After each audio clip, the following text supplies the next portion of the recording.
What is going on, Tentacrew? My name is Billy the Squid, and is patch 1.06 the most important patch FromSoftware has ever put out? Let's talk about that. Welcome in, everybody. Patch 1.06 has been deemed the best patch that Elden Ring has had put out since the game has come out up until the point of this video. A lot of good things came out of this patch. The Rivers of Blood katana got nerfed into the ground. Stars of Ruins got nerfed, so wizards can't pew pew pew with impunity anymore.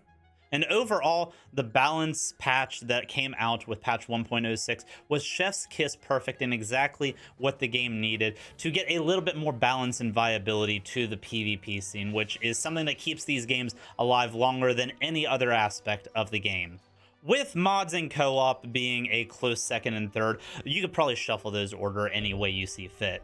But one thing I think is being a little underappreciated is something that fixed two of those three things that keep a FromSoftware Souls-like game alive: the PvP and the co-op. And what 1.06 did was make it so that they cut the chains off of what you can do with these two systems.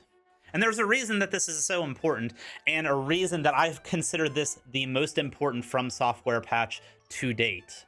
In all previous FromSoftware games, the co-op and PvP experience has always been zone locked. From Demon Souls way back in the day up to Dark Souls 3 and the beginning of Elden Ring, if you weren't in a specific area, you wouldn't be able to invade people in that specific area. You had to bounce around the map, going from bonfire to bonfire, looking for either co-op or PvP. And back when the player base was booming for these games, that was okay. That was 100% fine, especially with the smaller scope of the previous titles, Demon Souls, Dark Souls 1. The levels weren't as big, the games weren't as big, and most importantly, they didn't have any kind of open world feature to them. So it was easy to zone off those areas for PvP and co-op, because most likely you were still going to have a decent amount of the player base in each of those areas, bar a few side areas that people never really went to unless they were looking for a specific item.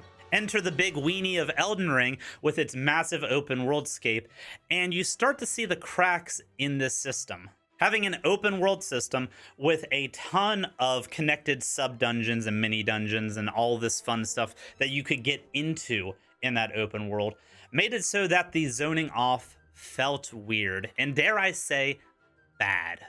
And if you're like some of the people in the comments of my previous videos, you would consider this the worst decision that FromSoftware has ever made, is continuing to have this zoned off style co-op and PvP system. And I'm liable to agree, given the scope of the game and having as many areas that you could co-op and PvP through, this was destined to doom that longevity for these titles. As I stated before, PvP and co-op are some of the things that keep these games going. And with the game space being so big, and the player base, while being big at the start, dwindling to your diehards over time, having so many potential areas to be able to invade or seek co-op through, made it so that it was rare to find multiple people, if anybody at all, in a lot of these spots.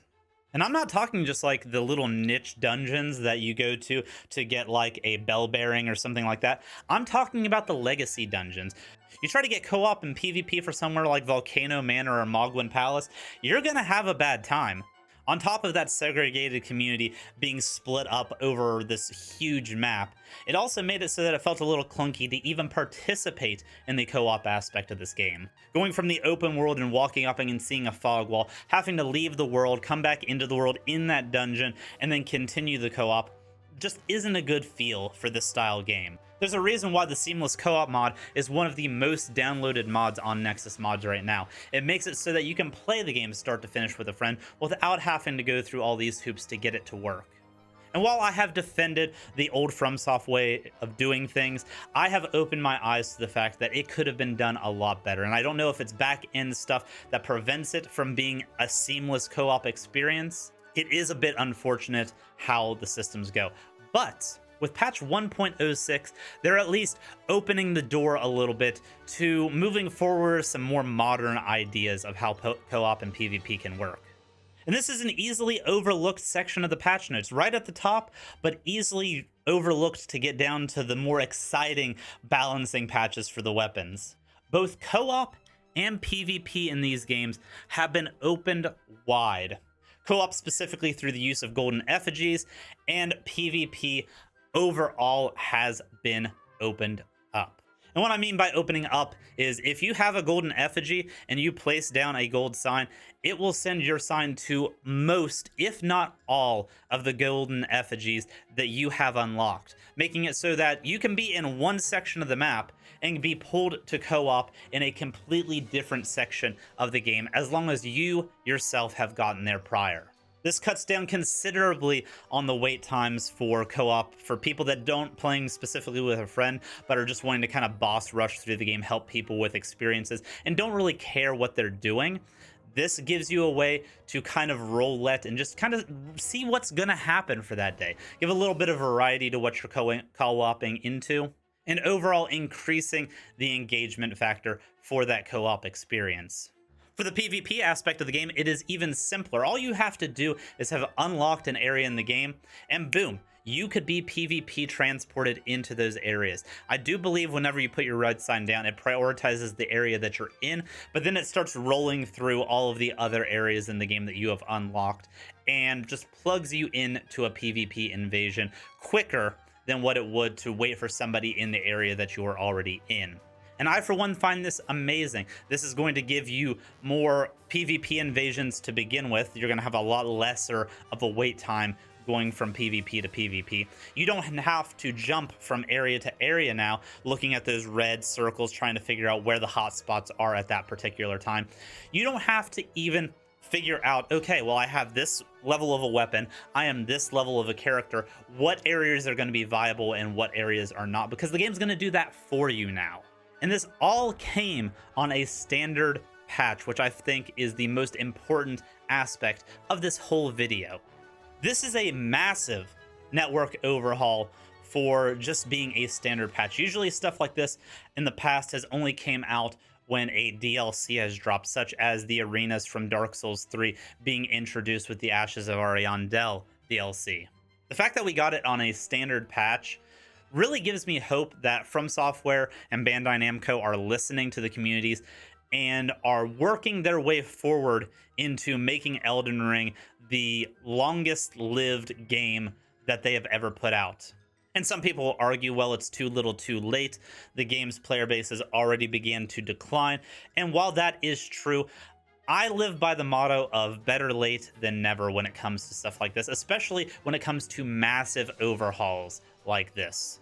They saw what the player base wanted at the beginning. They saw the issues the player base was having, and they are working towards fixing those issues, at least in certain aspects of the game.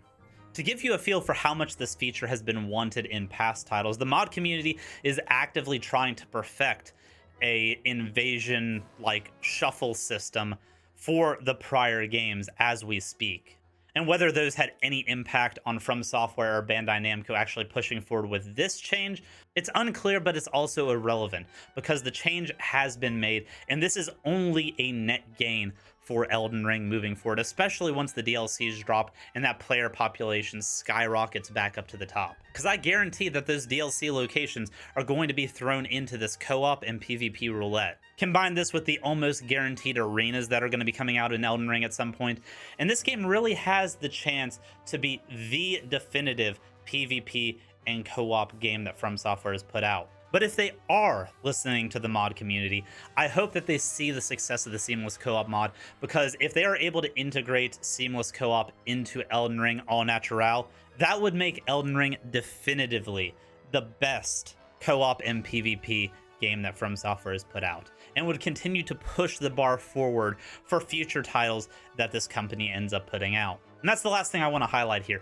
This is a good evolution moving forward. I don't think we're going to get a FromSoftware Souls-like moving forward that does not have the co-op and the PvP roulette system that they just introduced in patch 1.06. I think that is going to be a mainstay from launch of these style games moving forward, whether they're open world or not. And that only means better things to come out in the future, which has me extremely excited to be a part of this Soulsborne community. And if you want to be part of my little section of the Soulsborne community, don't forget to like and subscribe to the channel. We will be doing more videos like this. Hopefully you are as excited about this change as I am and see the potential of the future of FromSoftware games. Let me know down in the comments below if you are. But until next time, Tenna Crew, much love.